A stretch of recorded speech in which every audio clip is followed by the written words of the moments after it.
রাতে মোবাইল ব্যবহার করতে এই ছোট্ট ভুল মারাত্মক বিপদ ডেকে আনছে। জানেন কি? আপনার অজান্তেই এই একটা সামান্য ভুলে কুড়ে কুড়ে নষ্ট হচ্ছে শরীর। বর্তমান সময়ে স্মার্টফোন বা কম্পিউটার, ল্যাপটপের মতো ইলেকট্রনিক্স জিনিসের উপর নির্ভরতা বা ব্যবহার দারুণভাবে বেড়েছে। মানুষের হাতে হাতে মোবাইল, এক কথায় মোবাইল ছাড়া মানুষ বর্তমানে প্রায় অচল। মানুষ ঠাই মুখ গুজে রয়েছে স্মার্টফোনে। ছাত্র সমাজ থেকে কর্মী, ব্যস্ত মানুষ আজ দারুণভাবে নির্ভর হয়ে পড়েছে। মানুষ দিবারাত্রির কারণে অকারণে মোবাইল ফোন ব্যবহারে অভ্যস্ত হয়ে পড়ছে। এতেই ধীরে ধীরে শরীরে বিপদের আশঙ্কা বাড়াচ্ছে। তো সেই এলসিডি থেকে এক ধরনের রেজ বার হয়, এক ধরনের তরঙ্গ, আলোক তরঙ্গ বার হয়। সেই তরঙ্গটা, সেই রেটা মানুষের চোখে লাগে।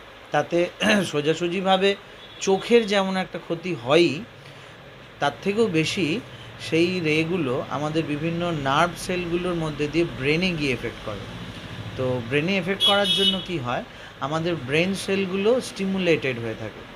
আমরা সারাদিন যতক্ষণ কাজের ক্ষেত্রে বা বিভিন্ন প্রয়োজনে মোবাইল ঘাঁটছি, সেটা কিন্তু খুব বেশি সময়ের জন্য ঘাঁটি না, বা ঘাঁটলেও সেটা নর্মাল আলোকতে ঘাঁটি বা সারাদিনে ডে লাইটের মধ্যে ঘাঁটছি।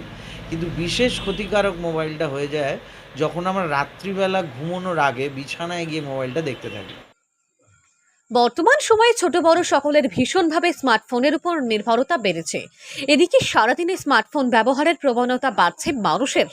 অতিরিক্ত স্মার্টফোন ব্যবহারের ফলে মানুষের শরীরে এর দারুণভাবে কুপ্রভাব পড়ছে।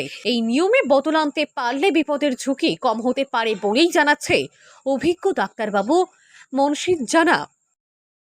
মানুষ রাত্রে বা ঘরের লাইটটা বন্ধ করে দিয়ে মোবাইলটা ঘাঁটছি, অর্থাৎ ঘরটা পুরোপুরি অন্ধকার থাকছে এবং তার সাথে মোবাইলের আলোটা আমাদের চোখে লাগছে এবং চোখের ভেতর দিয়ে সেটা চোখেও ক্ষতি করছে, প্লাস আমাদের ব্রেন সেলগুলোকে স্টিমুলেট করছে।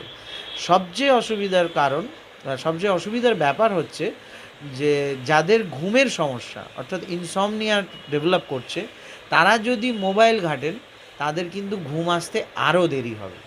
১ ঘন্টা অন্তত আগে থেকে মোবাইলটা চোখের সামনে থেকে সরিয়ে রাখানোর চেষ্টা করুন। একদিনে হবে না, কিন্তু মোটামুটি ১ সপ্তাহের মধ্যে ঘুমের অভ্যেসটা হয়ে যাবে। যদি তারপরেও না হয় তাহলে আমরা কিছু কিছু সাজেশনস দিয়ে থাকি, যেমন মোবাইল দেখার পরিবর্তে আপনি হালকা গান শুনতে পারেন। স্ক্রিনটা আপনার চোখের সামনে থাকলে হবে না। খুব ভালো অভ্যেস, যেটা আমরা প্রায় হারিয়ে ফেলেছি সবাই, সেটা হচ্ছে বই পড়া। ঘুমের সমস্যা খুব তাড়াতাড়ি মিটে যাবে। সেই দিক থেকে আবার ক্ষতি বাড়িয়ে দেয় রাত্রি শোয়ার পর দীর্ঘক্ষণ স্মার্টফোনের ঠাঁই স্ক্রিনের দিকে তাকিয়ে থাকা। বিশেষ করে রাত্রে ঘন্টার পর ঘন্টার রুমের লাইট বন্ধ করে স্ক্রিনের দিকে তাকিয়ে থাকা। এতে মস্তিষ্ক সেল উত্তেজিত হয়ে পড়ে, ঘুমের ব্যাঘাত ঘটে।